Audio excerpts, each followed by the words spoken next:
Hi, it's Jesse. Today on the show, you know him as Mike Ross from Suits or his new Suits Rewatch podcast, Sidebar. I know him as my Broadway co-star in Take Me Out. It's Patrick J. Adams. It certainly reached a whole new audience of people, and all the people who watched it the first time watched it again. So it was just, and I felt it in the world going through the airport or whatever. I was like, suddenly people were interested in Mike Ross again. What's happening? I thought this was over. This is Dinners on Me, and I'm your host, Jesse Tyler Ferguson. I took Patrick to Marco Polo, an Italian eatery nestled inside the Silver Lake Pool and Inn.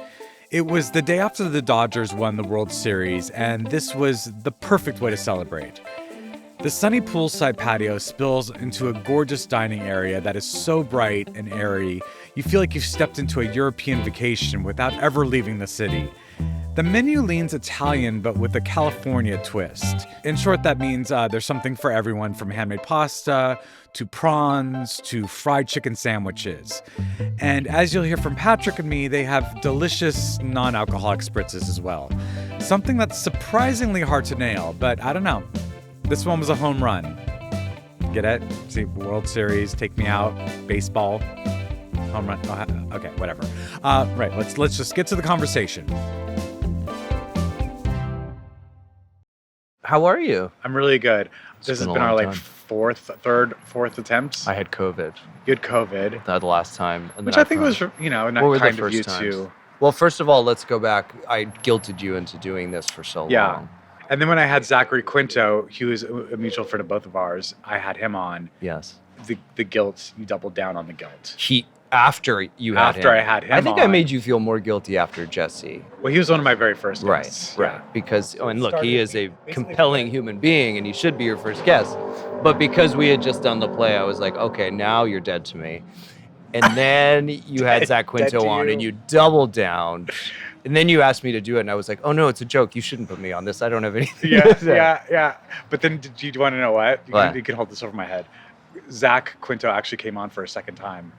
He's been on twice now. Well, this has been great. Thank you guys so much for You had Quinto twice? Yeah, because for Brilliant Minds. Yeah, we want to talk about Brilliant Minds. Yeah. Yeah. You know what? Zach's got a lot to say. I wanted to see what new vocabulary words he was using. What did you get? Do you have any Lots of good ones.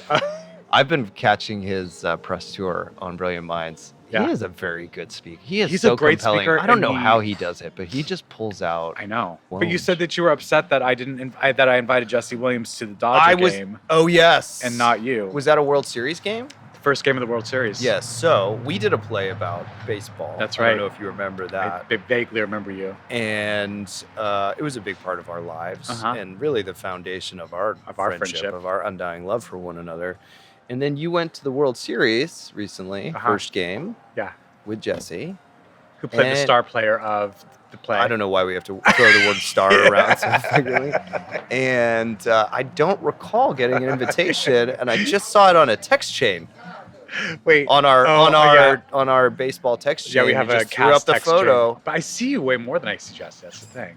I never see Jesse. So you only want to take him to the fancy things. I'm like your private friend. Yeah, I don't want anyone to know about us. It's too secret. Well, you know what? The jokes it turns out it's fine because I don't actually watch baseball. Know how to enjoy a baseball game. Hi. Hello, how are man. you? Sorry, I didn't mean to. No, it's you. fine. Please. Nice to meet you. I'm Cincha. Nice to meet What's you. your name? Cincha. Cincha. You can call me Cin. What is that? What kind of name? Portuguese. Portuguese. Brazilian. That's a beautiful name. Yeah. Welcome to Marco Polo. My guys. husband's Thank you very Portuguese. Of course. Did you just say your husband's Portuguese? Yeah, Justin's Portuguese. I didn't know that. Yeah, we already have water on the table. I have the first question for you. Do you have any dietary restrictions or allergies at all? What's making you dizzy these days, Patrick? Oh, God. No, I eat everything. Besides coffee. No, I don't have any dietary restrictions. Perfect. That makes it super easy. I eat it all, and it all I'm going to looks make amazing. a few recommendations. Yes, please. And then we can go from there. Okay. It's your first time here, right? Yeah. Cool. Welcome, guys. Thank you. So I definitely recommend the focaccia, guys. It's really nice. Okay. It's made Just in looking at house. that. It's got some rosemary, tomatoes, olive oil. Mm-hmm. Super tasty. The grilled prawns, if you like seafood, definitely go for that one. It does have the salsa verde and the pistachios on top. And then for a salad, I would recommend either the cucumber and avocado salad or the endive Caesar. Moving on to pasta, I would say the linguine vongole with clams is amazing, as well as the pacqueria alla vodka if you want something a little more creamy. How do you Possible. normally do this? Do you normally just like order up a get murderer's row of delicious Yeah, food? and then I say, you know what? Dinner's on me. Oh, you're paying for this Yeah, too. yeah. Oh, that's great. We'll Yeah. get one of everything. That always works out too. No, I don't, love. Can we get the focaccia? Yeah, yes, Sure. of course. Focaccia. What about Um, grilled prawns? That sounded good. Do you I'll like it. prawns? Yeah, I'll have the grilled prawns. I was kind of eyeing the Italian chopped salad. Yep. It's really good. Yep. Yeah. You were just eyeing it. I was Like eyeing you weren't it. sure, No, I think I want that. but you're gonna do it. You can share it Chopped with me salad if you is. want. What are you having? I'm gonna do the vongole. But again, we should share it and have some. Yeah, of it together. please. Right. I want some of that. I want some of that. Oh, and then I saw you had like spritzes or something in the We front have there. a Liar's Amalfi Spritz that's non-alcoholic, super delicious. We serve that on ice in a ball glass, and we also have a non-alcoholic Peroni. Let's do the spritz. That spritz sounds nice. Why don't we yeah. just get a couple of spritzes? Let's do it. Just a couple of do guys it. having a Just have spritz Thank a you, couple guys. dudes catching On a up over thirst. spritzes in their blue French painter jack. in their blue workman French workman outfits. I love it. Oh my god, it's really funny. That is funny. You already mentioned that Take Me Out's where our friendship. Our friendship began. Well, no. well, I no, mean, do yeah, we want to tell okay. the story of Yeah, how we I actually met? Because I it do, doesn't because it paint doesn't- you in the no, best it doesn't. light. No, it doesn't. But I'm willing to be vulnerable. Also, I don't remember the sequence of events as you recall so it's not them. memorable. I do remember vaguely meeting you. Why don't you just Vaguely. tell the story? Let me just. I'm going going to tell it as nicely as possible. You It's can not. tell it I don't as have a judgment about it. truthfully as possible. Yeah. So what's that hotel in New York where the Titanic It passengers? was the Jane Street Hotel. The Jane Street Hotel. But I was meeting Zach at the bar Zach there Quinto, yeah. to come say hello, and walked into the bar to find him, and you guys were there together Mhm. having a chat. And I said hi and introduced myself. Here's what I think happened. You were at the height of Modern Family at that moment. Uh-huh. And I think when that happens, you get stopped and recognized a lot by True. people. And in comes this guy that sort of knows Zach and immediately is like, hey, really good to meet you, and introduced. So I think you thought I might be just a sort of random person coming and bothering you and your friend Zach. I don't Uh-huh. think you fully understood I didn't put it together. that I was like a friend of Zach's, that your Modern Family fame was not an issue for me. So you were a touch standoffish in the moment. That's what you said. Yes. I did say to you afterwards, I was like, I wasn't sure. I feel like what happened was probably, this is when Zach he wasn't in a committed relationship. I love that we're talking about Zach. I don't without his remember that. approval. I don't remember that.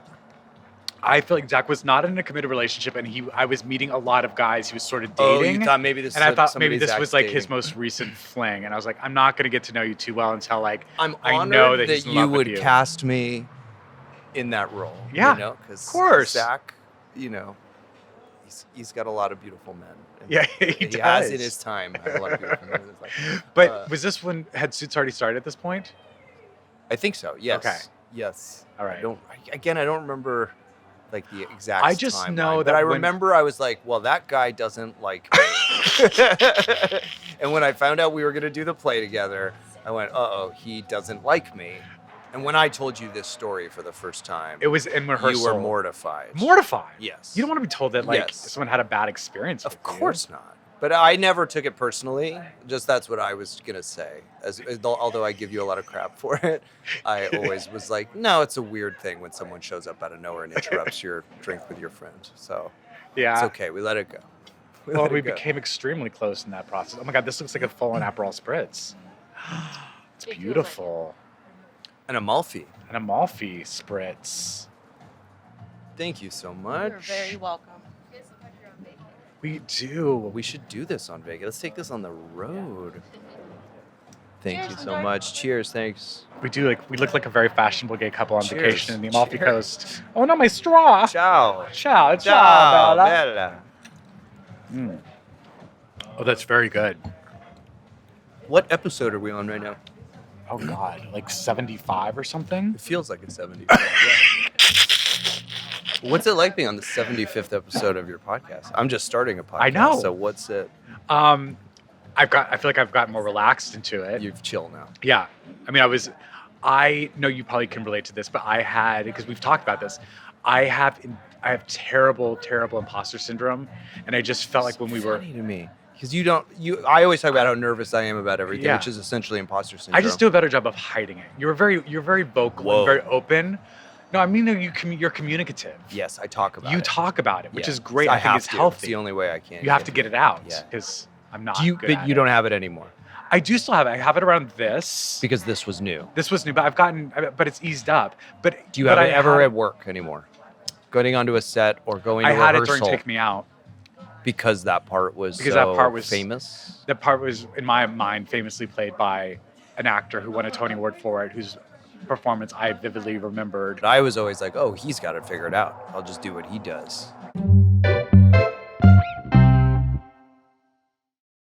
I mean, I definitely feel comfortable on stage, and I probably feel more comfortable on stage than I do in front of a camera.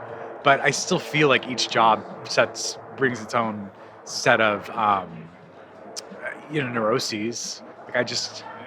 Even after all those years on Modern Family, you say you feel more comfortable on stage. Yeah, than in because front that of was camera? 11 years in the same part. Like for me, I think it's just like, how do I carve? And that actually makes me more nervous to play parts now because people know me as this character Now for I have to 11 years. I have to defy your work expectation of extra hard me. to crawl out from that hole to like make people look at me in a different way. Sure. I feel like I have more work to do. Yeah. So it's actually sometimes that very job that was so successful is what makes me feel like I have imposter syndrome sometimes. The thing, I have it everywhere. You know me, how nervous I am about everything all the time.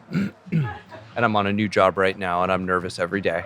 It's not getting any better every single day. But I do find that once I actually get to work, like once it begins, it's all anticipatory. But once I actually get there and we start doing the scene and we do the first take and we're going, I'm fine. Yeah. Now we're in the doing of it. We're not in the thinking about it. Yeah. But what's interesting is that wasn't the case with theater when we did the play, which... Because you kind of have to do and think at the same time. Yes, I was just like on stage. I kept being like, well, let's just get to stage and the play will begin and it'll be okay. And the play would begin. And some days I'd be fine. And then other days I would just be in my head. Let's and talk about unable this a little to bit drop because in. it was very interesting to me because, okay, let's back up a little bit. Yeah, let's go. Take Me Out was your Broadway debut, but not your theatrical debut. Yes. You've been on stage before. Many times, yeah. You told me it was a crazy story of something that happened to you on stage. The panic attack. The panic attack. And it made you very afraid to get back on stage, specifically on Broadway. And you even had a conversation with Scott Ellis, our director, about this. Those look incredible. Wow. Those prawns, my God. Oh my goodness. Unbelievable. Gorgeous. Thank you. That looks so good.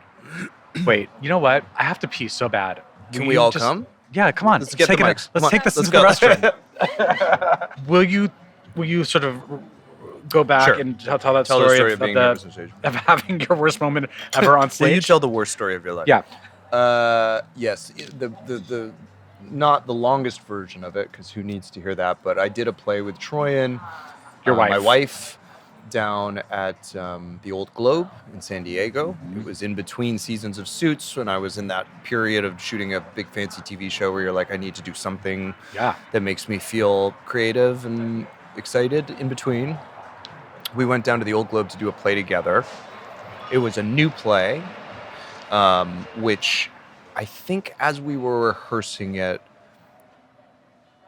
both Troian and I discovered we weren't in love with the play, and I think the playwright. Oh my God! You're like, here, you heard it here Whoa, first. this is insane. We weren't in love with the play, and I think the people who were making the play, the writer and the director, were not really in love with us. Like, it was not a great fit. And anyway, I was on stage one night. It was one of these plays where when you get on stage, you're on stage the whole time.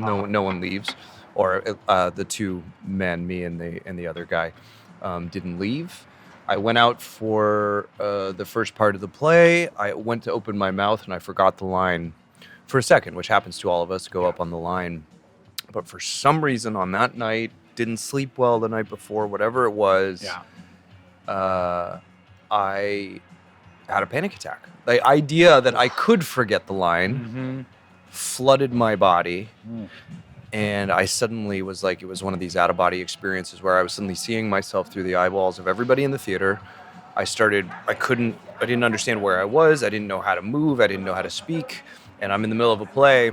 We're talking, doing the scene, but I'm moving towards the exit as I'm talking. And as I get to the exit and I'm still saying the lines, something in my head goes, if you leave the stage, you're going to have to come back, and that's going to be 10 times worse. Like, if you leave the stage, this is going to become a thing. So I managed to stay on stage and finish the play. But it was a nightmare. And what had been a really fun, always scary, always nerve-wracking, but a really fun, amazing thing that I'd love to do, which is be on stage, suddenly became a nightmare. And the way that panic attacks work, I learned after that, is that once it's happened once, you can repeat it over and over again, but just by thinking about it. So I would get to the theater and feel good and be like, I think we're good. I'm not going to have a panic attack. And as soon as I'd have that thought, I'd be flooded with it again. So it was like, don't think about the elephant in the room. Well, of course, I'm going to think about the elephant. And I would have a panic attack. And so every night I was repeating it. So that had been 6 years prior to Take Me Out. And I was fairly certain I would never do a play again. I was like, if that's what it's like, I can't do it. And so when Scott Ellis, the director, came and asked me to do Take Me Out, it was the same thing. I told him, I don't know that I was like, I love that you're asking me and it would be an honor. I just don't know that I can do it. But he, of course, did the opposite and said, kind of what he said to you, which was like, this is your chance to fix that, essentially. And so I was terrified, obviously, the idea of facing that down, let alone in a play where we had to be naked every night. You had to be fully naked, that's right. You also had to start off the play with direct address to the audience, which you told me is kind of your worst nightmare. It was the panic. I had a panic in a direct address. Got it. In a play about sports. So that was it. That would Take Me Out was about facing that down, and it was never comfortable. Yeah, I mean, it's interesting because I watched you through that entire process, and you came, first of all, day one you were completely memorized. So, well, I mean, that was just the fear, right? I was like, I can't. You were overly prepared. Overly prepared. Oh, yeah, for sure. But it was also one of those things where we started rehearsal, the pandemic happened, we stopped, we had basically a year and a half to think about it, and then all came back to it. And I was so happy about the pandemic. Yeah, I know you remember were. that? Because we were like 2 weeks from having an audience, and I was like starting to get panicky. I heard about this pandemic that was coming. I was like, please, I need to go home. I don't want to. You were talking about it way before anyone else was. Yes, but yeah, I never got comfortable. Like usually when I'm facing down a fear, you find a repetitiveness. But there was something about Broadway, the first experience of that, the new audience every single night. Also, I struggled. I struggled with that part a bit, which was that it was a struggle. It was a struggle to get lost in it, enjoy that part of the process, have no ego about it. But at the same time, wouldn't give it up for the world because it was an incredible group of people. It's interesting. I mean, we were a very tight cast, and there was a lot of support within the company, and a lot of us, would watch backstage on the monitor, and we'd watch you do you had several monologues in the play, and we've always just found your performance to be so strong and consistent, and you would come off and be like, God, I was so dizzy. I don't remember anything. I was on the brink of it. I was having a panic attack the entire time. I was like, well, Jesus. I mean, if you could do that during a panic attack, I truly didn't understand how you were. That was the consistency. It was funny you'd mention the consistency because I was like, it is true. And it makes no sense. I'm going out there thinking I'm going to die. It's all going to go wrong and I'm going to drop the ball. And yet because I'm so scared of it, it never happens. Yeah. At times it's too wooden, it's too planned. What I want as an actor is to be really relaxed. Watching you every night, you had the beats and the things you'd figured out, but you were also relaxed enough that things would happen and you would roll with it. And new things would come out of that were amazing to watch.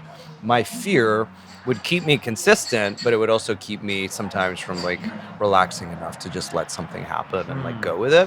There were certain nights where I'd get there and I'd feel it, but few and far between. It's interesting. And Jesse's talked about this. He still makes fun of himself for it, but he would go up on his lines all the time. at least once a week. But he, he navigated through it in his own way. Jesse is an example to me of the exact opposite of what I'm talking about, which is like a level of, and I don't know what's going on in Jesse's head, and everybody has their own things, but he has a level of confidence and calm and faith that's all going to be fine no matter what. Yeah. That I would just be in awe of. And we shared a dressing room, so it was like the two of us, this like energy of like me bouncing off the walls. One side of your side of the dressing room, what looked like the Rainforest Cafe. So many misters and steamers. And music and just soft lighting, and Jesse's side was like the straight boy. Just like, I got a couple pictures and I'm going to take a nap. There was also, talking about the nudity in the play, one of my favorite moments of the entire experience was when we were in the technical rehearsal for the play, which is, we were on stage, they were working, and the nudity takes place in this play because it's about a baseball team, and there's several scenes that take place in the showers. Mm-hmm. And you have these conversations while you're showering with other men on stage. So they were working in the water, you all were wearing bathing suits while we were teching, so you didn't have to stand there naked. And then it was like the day that Scott Ellis, our director, was like, okay, so today's the day I think that we're all just going to go for it. Go for it. So, the scene takes place where all these people parade, all these baseball players parade onto stage, you being one of them. And you take off your towels, and you are the only one naked. Wait, I don't even, really? Yes. Like I'm the only one that got the memo. You were the only one who was like, okay, I'm going to go do this. Like, I guess maybe Scott put it out in a way, like, if you feel comfortable, go ahead. And you were like, yeah, let's go. I think we're all doing it together. The one guy who's not comfortable is the one guy that's like... And you stopped rehearsal. And you said, what are we doing? Whoa. I thought we were doing it. You don't remember this? Yeah, I've clearly blocked it out. It sounds like something I would block out. You're like, I thought we were doing this. What's the deal? Like every other guy on stage was wearing a bathing suit. And then they all were like, okay, we'll do it. And like they took off their shoes. It was a nightmare. It was really, I think that part of it in its entirety I blocked out because it was almost so... I am the least exhibitionist person in the world. I don't want my clothes off. Yeah. I want to wear all my clothes. I want layers. And so to have to be in front of that many people every night, it was so intense that I do feel like I had to go into a different... It's almost weird because while you would think that would be the most nerve-wracking part of the night, it was so intense that I think I actually truly had to leave my body every night. Wow. And I don't remember it. It's pretty admirable though when you look back into how you started this experience, and it is your Broadway debut. It's like the perfect storm of everything. And yet you fucking killed it. Thank you. You were incredible. And it was the experience of a lifetime, and we all made friends. And the truth is, I love theater. I love it. And so the idea that it wouldn't be a part of my life anymore was so sad. Yeah. Can we get a few more share plates? I'm gonna put this one aside. Oh my God, Thank you so much. Yes. Saucy. Those are delicious, by the way.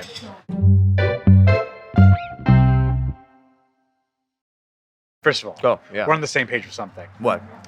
I don't know if I've ever told one you thing this. that we're on the same page about. One thing. What? I'm just now starting to watch Suits. You're watching it? Yeah. Right now? Yeah. Oh, wow. And I didn't know that you didn't watch Suits. Yeah, never. And you're watching it now for the first time as part of this rewatch podcast that you started with Sarah. Well, you can imagine why I'm not watching Suits before. Yeah, absolutely. I'm not. Would you watch Modern Family? I would. I think because I was such a fan of the ensemble. Yeah. I felt like I wanted to watch what they were doing. Right. And so I had to sort of watch myself as well. I could see that. An amazing group of people. But you never watched, you said you'd watched the pilot, obviously. I'd watched the pilot. I'd seen a few episodes, but I could not watch it with any consistency. I would get too in my head. Right. And then something about the resurgence a couple of years ago, and then seeing that all these people were doing these rewatch shows and thinking wait a minute, we could do that. It would be fun to, I love podcasts and I love being able to sit and talk to Sarah and other people along the way, but to formalize the process of it. To be able to it's an assignment for it. Yeah, just this thing that we've put on the shelf and pretended it was just sort of over. Yeah. Now we get to face it and create a dialogue around it, and it suddenly isn't this sort of shadowy thing in the back anymore. The show was on USA originally, but it did well, right? It was doing well for USA. It did really well. Yeah, I don't remember what our numbers were or whatever that is. I don't understand any of that stuff. But I remember we did well, but I don't think we did anything like what just happened on Netflix a couple of summers ago. Right. So how do you how do you sort of see that as like was it during the pandemic that people were sort of finding the show again? Yeah, it wasn't the pandemic. That was The Office, right? I think The Office was like That was kind of what happened in the pandemic, and then our show did a similar thing during the strike. It certainly reached a whole new audience of people, and all the people who watched it the first time watched it again. So it was just, and I felt it in the world going through the airport or whatever. I was like, suddenly people were interested in Mike Ross again. I was like, what's happening? I thought this was over. wild. Yeah. Yeah, because it was pretty far in your rearview mirror. Yeah. At that point, Where I was like really comfortable having it. Fortunately, I think we're both proud of what we put out there. I don't know that I was before, and I think what we're doing with the podcast is maybe trying to check into that a little bit more. The pride, not pride solely, but gratitude Yeah. and joy around it. And be like, look at what we did. This is really good. Yeah. Now, the show ran for 9 seasons, but you left after 7, right? I left at 7, yeah. I don't know if you ever told me why you did that. I mean, it was a bunch of different things. Mostly I felt done, I guess. The show starts, obviously you're watching it now. Very much like my character has a lie and a secret, and he's in this firm, right? So there just was all this sort of interesting stuff to play for a guy who was lying and hiding out, and the only person who knew his secret is this other guy. And over the course of 7 seasons, that was all peeled away, and everybody knew everything. Yeah. So by the end of the 7th season, I was just a lawyer Yeah. at a law firm. And Megan was obviously on the show, and we, at that point, I think we got married at the end of the 7th season. Spoiler alert. It's just all had happened. Yeah. And I was like, where do we go from here? Meghan Markle, by the way. We should have specified. I'm not sure if you've heard of Meghan Markle. So, like, I knew she was leaving, obviously. And I was like, the only reason to do this is money. I remember talking to my mom, thinking that she would be like, well, you got to do this. It's like financially, you have to do this. It's responsible. Just you've already put in this much time, put in 2 more years. But really, she was the one that was like, is the only reason you're doing this for money? I was like, that would be the only reason to stay at this point. Right. And again, I loved everybody. It wasn't like I had any problem. It was just like, I've done it. When you reach the end of a thing, there's nothing more. I don't know what else to offer. Right. And she said, then you should go. You should be done. I mean, I think it's great. I think, if you feel like you're at that place where you've sort of given what you can give and you feel comfortable moving on, like that's Sometimes I wonderful. wake up in the middle of the night and think about the money. Do you? Think about the money that Gabriel made in those last 2 years. But at the same time, like, no, I never regretted the decision for a second. I knew it was the right thing. I knew it was the right thing for my marriage, which I was not married at the time, but we were getting married. We got married in 2016. And like, we had been away from each other for 7 years. We've been together the whole time Suits had been on. And it was like, time. Like, we had been long distance for long enough. It was time for us to start our lives. We wanted to get married. We wanted to be together. We wanted to have kids, which we knew would take, a couple of years before we were comfortable doing that. So it was, the longer I stayed in Toronto doing that show too, the longer I was like putting on hold this life that I knew I wanted. Yeah. And it was time to realize that like money is great, but it wasn't, I'd made enough money that I could go and like have my life now. How much of a conscious effort did it take to maintain a 7-year relationship long distance? Gosh. Well, the gift of that was that she was on a show too. Right. She was doing Pretty Little Liars. And so for us, we were having this shared experience in a way, different shows, different people, different struggles, but also similar things coming up. And so we had this like unique, even though we were far away, we had this unique perspective on what the other one was going through. Like, we could get it. We got exactly what was happening. And we were both really busy. Like, it wasn't like one person was sitting at home and not working while the other person, which creates a real different dynamic. Sure. Like, we were both on set all the time, working all the time. And our seasons usually lined up. So like, when she stopped her season was usually around where mine would stop. So we would get like 3 or 4 months to be together and go travel and do whatever we wanted to do. And then we'd both go back to work and be so busy that you didn't have time. It kind of sounds awesome, It actually. Now that we look back all the time, that's the only tattoo I have on my body is, that from we both have 7 years Oh, is that what that means? on our body. Aw. Because it felt like a prison sentence when we were doing it, but now when stuff that like rocks other couples doesn't have any effect on us. Yeah. We have all of our own problems, and it's not perfect, but like our resilience and our ability to communicate when we need to communicate and like move through things quickly is a direct result, I think, of having to maintain a relationship over so much distance and so much time. bet. Yeah. And it ended up being a real gift. It was very hard, very painful at times, very close to not working out, and just, the distance almost consumed us. But the fact that we survived it, I think, made us way stronger. Yeah. Yeah. I have looked to you a lot because I'm on a journey to like have a better relationship with my mental health, and I'm rethinking my relationship with alcohol. You have been someone that I've talked to a lot about that, because I think that I appreciate the way you take care of yourself. Thank you. I Is what I'm appreciate saying. that. And I'm glad I'm doing it. Like I'm doing things I need to do to take care of myself. You feel good? I do. I feel like, specifically being a dad of young kids, which we both are, Yeah. it's helped me stay present in a way that, as an actor, when you sometimes are present, we're talking about like being away from family for a while, and like, you want every moment that you spend with your children specifically and your spouse to be completely, you want to be completely present for those moments. Yeah. And Sometimes. sometimes you want to go away. Sometimes you deeply don't want to be present.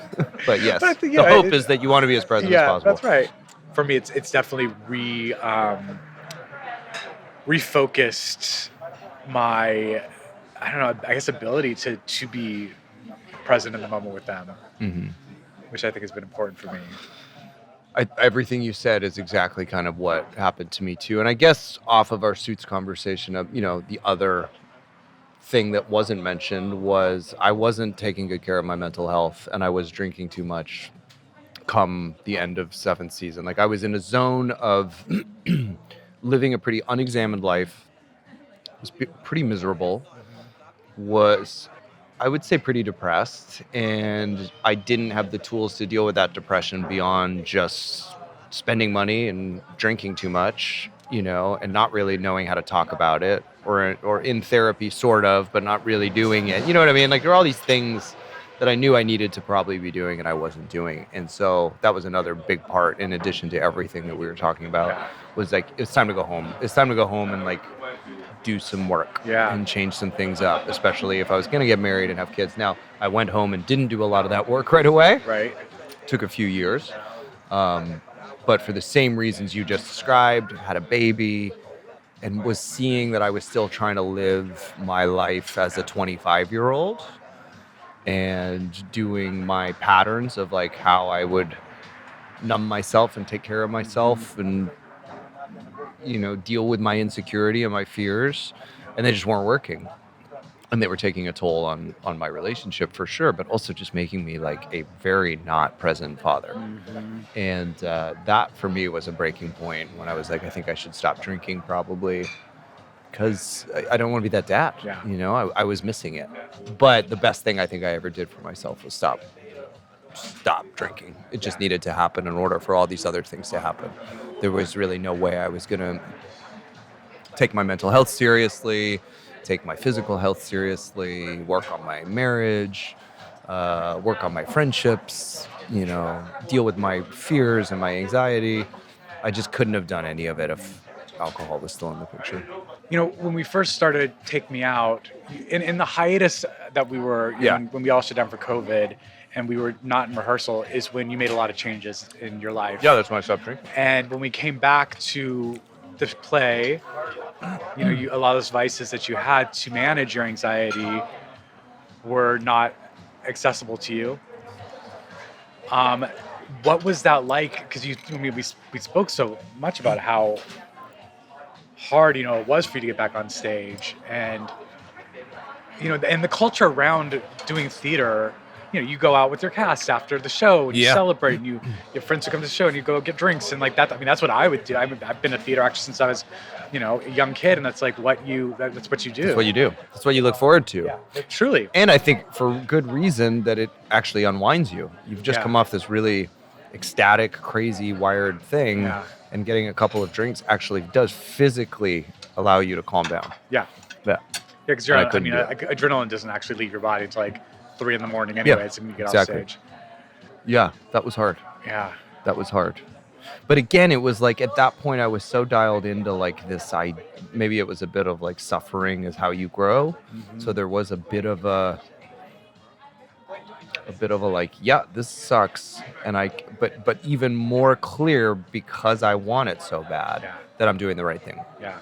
Yeah. at the time. So I feel like Yeah. it's that time of my life is so firmly over. And anytime I drift into the like, yeah, but what if it's the same feeling of like, what if I could be 20 again? It's like, you can't. Right. It's not going to work. Whatever idea Yeah. you have of like what that is over now. And I have this new beautiful existence with new relationships and people that rely on me in a way that they couldn't totally rely on me before. And 2 little beautiful children who I get to hang out with and try and be a good dad to, and can always be better. There's always more work to do there. A career, thank God, that I still Yeah. have, and opportunities to do that. So, yeah, it was a hard transition, but I think it's the best thing that I ever did. Yeah. Yeah. Well, you're an inspiration. You've definitely like inspired me to look at my life and make changes. And I know I really appreciate your friendship and your guidance through all that. Oh my God. I mean, you're the first person I called when I was feeling like I wanted to make changes. So That really moved me because, like, you've always been. I'm always surprised when anybody calls me for anything because it is a moment like that where you go, "Oh my God, I can be helpful." Like, yeah. anyone wants my help or idea about something? I've put you on such a pedestal in so many ways that when you called me to chat about that, I was very moved and felt like it felt serious. Like, oh, don't mess this up. You got to help. How do I help? You've done an incredible job. Thank you. I'm really happy that you have the podcast. I'm glad they're watching your work because you are really good on it.